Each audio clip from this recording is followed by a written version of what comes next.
Mr. President, the floor, where Senator Estrada has the floor, Yes. he is merely asking questions. So may the The prosecution gentleman just from, answer the questions of Senator Gentleman Estrada. from San Juan has the floor. Congressman Colmenares, mukhang hindi niyo pa ho nasasagot yung aking katanungan. Opo. Kasi paikli na ho natin ang inyong sagot kasi masyado mahaba. Opo, may mga 5 pa Doon ba po. ho sa 7 witnesses na presente ninyo sa ilalim ng Artikulo 7, yun na ba ang pinakahuli ninyo?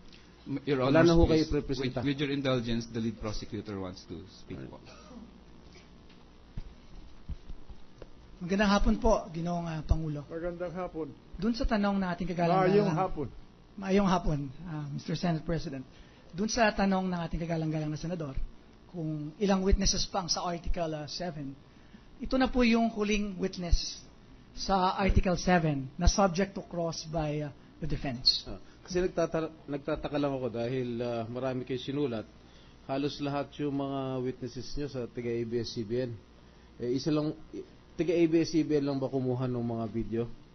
Kasi meron kayo nakalista dito, Miss Lia Manyalak, taga-GMA7. Marlon Ramos, taga-Inquirer. Mark Meruenas, taga-GMA News. Hindi niya sila representa. Hindi na po, corroborative na lang po yung sa kanila. At we decided that yung witness, Mr. Sino na? Lasala? Mr. Lasala. Sila na, yun na yung last witness for the prosecution dun sa Article 7. Okay, huling katanungan lang po, Ginoong Congressman. Pagkatapos nitong Article 7, itutuloy niyo pa ba sa ibang artikulo? O tapos na tayo lahat? We will wait for the defense to present their evidence. Are we done? Gusto ko po mag-manifest mamaya-maya doon eh. Inuunahan lang kita? Yes, sir. Okay, thank you. The gentleman from Pampanga. Yes, Mr. President, thank you. Mr. President, with the earlier manifestation of Congressman Colmenares regarding the developments in the Supreme Court, as well as the confirmation of our clerk of court and our secretary, it is in effect, Mr. President, the Supreme Court has made it known to us that they will refuse to honor or refuse to comply with the subpoena of this court, Mr. President. That's correct. And I think, Mr. President, this is a serious development. If we take it in the context of, first, we debated and discussed the issue of the TRO on the dollar accounts,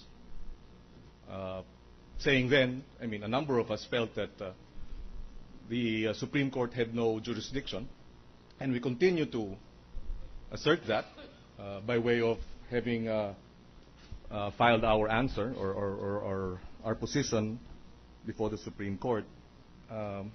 So after the TRO of our subpoena, Mr. President, on the dollar accounts, we now have this, the refusal of the Supreme Court to honor or comply with the subpoena. My concern, Mr. President, is that what happens next as we go through this trial? What other orders or rulings will the Supreme Court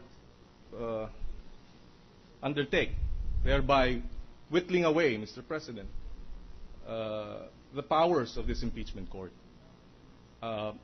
I don't have the answers today, Mr. President. I'm not asking for a position to be taken by the impeachment court today, Mr. President. But I think just as we deliberated and voted on the issue of whether or not to honor the TRO, I think we should deliberate and perhaps vote on the issue of whether or not we will accept the Supreme Court's refusal to comply with or honor our subpoena, Mr. President. This is go ahead. And perhaps during a caucus we can discuss this maybe on Monday or some other time, Mr. President. But I fear, Mr. President, that unless we assert the primacy and supremacy of the impeachment court in impeachment proceedings, Mr. President, we might find ourselves in a joint venture or joint undertaking with the Supreme Court in terms of impeachment proceedings, and therefore the sole power, Mr. President, to try and decide impeachment cases becomes fiction, Mr. President. This is my fear. All right. For the record, Mr. Yeah. President. Well, the chair would like to clarify, because all these things might create a wrong impression to the public mind.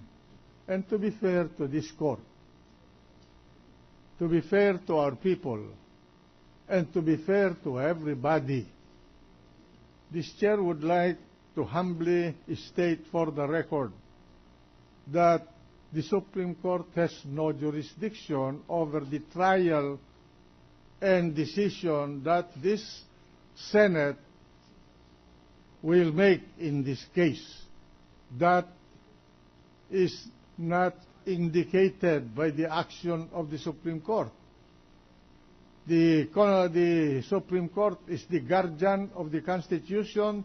They know that the sovereign people of this country repose to this Senate the sole power to try and decide this case.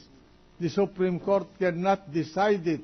What happened was that we issued a subpoena, and the internal rules of the Supreme Court, which is a co-equal, separate, independent, and coordinate department with us, says we have our own internal rules on this matter, and we do not allow our justices, judges, and employees to be subpoenaed by the impeachment court. That is another matter. It does not deprive us of jurisdiction to try and decide this case. In the same manner that, if you remember, when we had the problem with, when the Senate had a problem with Malacanang in connection with some investigation being conducted by this Senate in one of its committees, the palace invoked its executive privilege by preventing the members of the palace staff,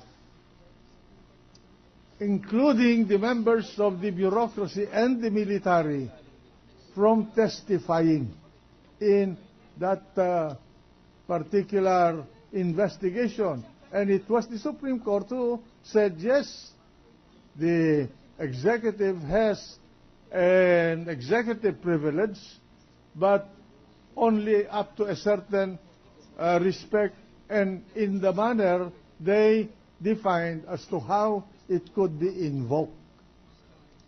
And we continued with the hearing, exercising our own jurisdiction over the matter which was the subject matter of the committee hearing at the time. That is the same situation here, isn't it? No, they're not impeding us from continuing with the trial and decision on this case. We can decide this case even without those witnesses coming from the Supreme Court, based on the evidence we have at hand. The gentleman from Iloilo. Mr. President, considering the very sensitive nature of this issue, may I move that we discuss this in our next caucus rather than in open court, if that is in order? Well, it was started by a member. We know, Mr. President. Yeah. We do. What is the pleasure of the House? We can take it up, Mr. President, on Monday at 12 noon. All right. We will.